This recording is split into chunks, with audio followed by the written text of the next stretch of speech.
My name is Ronnie Chang and I play Sam. There is no last name. Yeah, as far as I know.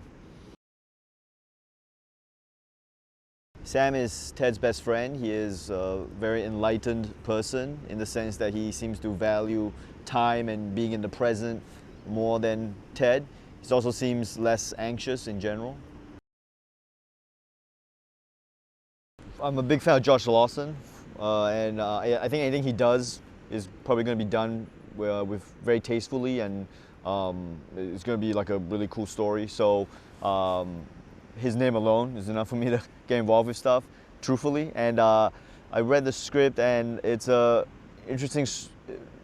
very interesting story that I think a lot of people can relate to. It has a lot of layers in it, that a lot of lessons in it that I think most people will watch and get something out of, whether it's relatability or maybe they identify themselves as having been that person that Teddy was and they're now no longer that person, or they're kind of in the middle of being that person, or maybe they're scared of becoming that person in the future, wherever they're, different stages of their lives. So I think it's a very relevant parable in the modern world today.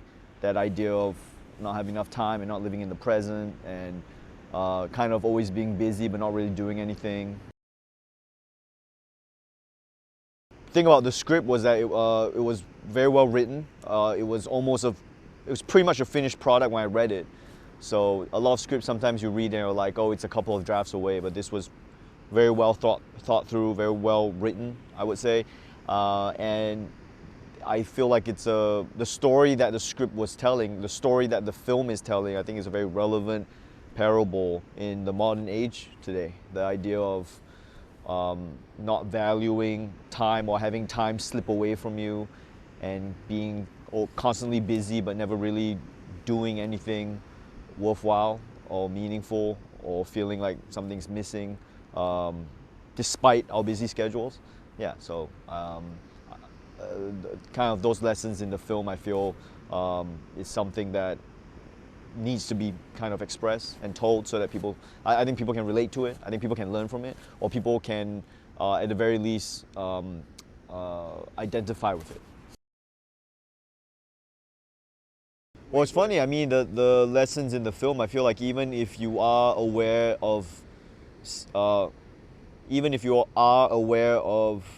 how time can slip through your fingers, and even if you try to stay in the present, time can still slip through your fingers. So, learning to live in the present, I think, is an ongoing lesson, and it's something you need to practice every day anyway. It's a very hard skill to actually have, even if you're aware of it.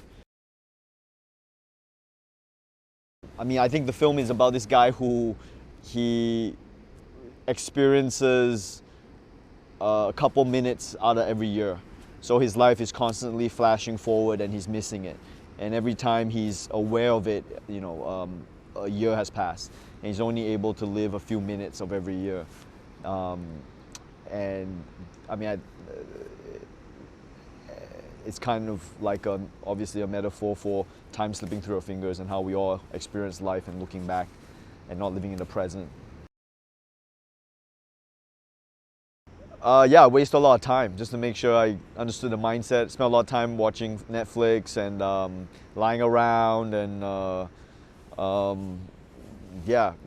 ignoring calls from my loved ones, and just trying to, put myself in a situation where I wake up every day not knowing the state of the world or what's going on with my friends and loved ones. Yeah.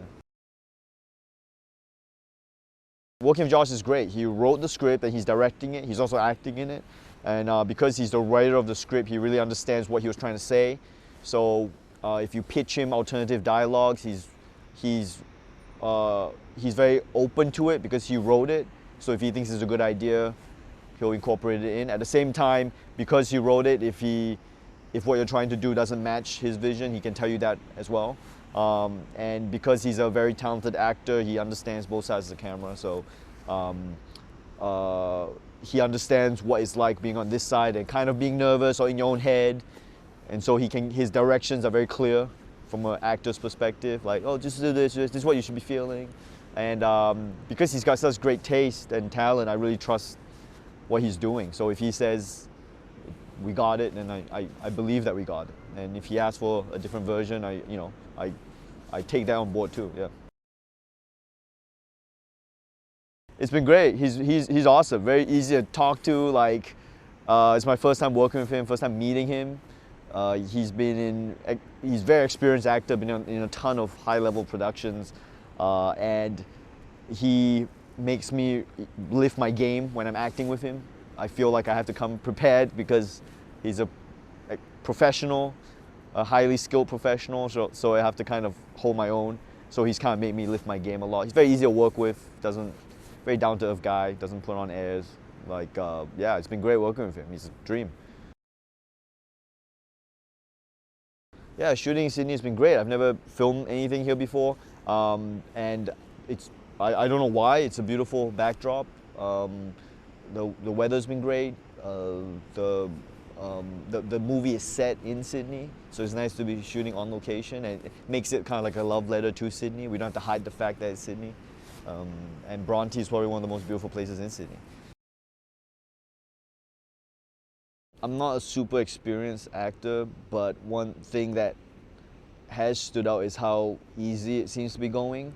The chemistry seems to be really good. The writing holds up through rehearsals, which you never know until you actually perform it.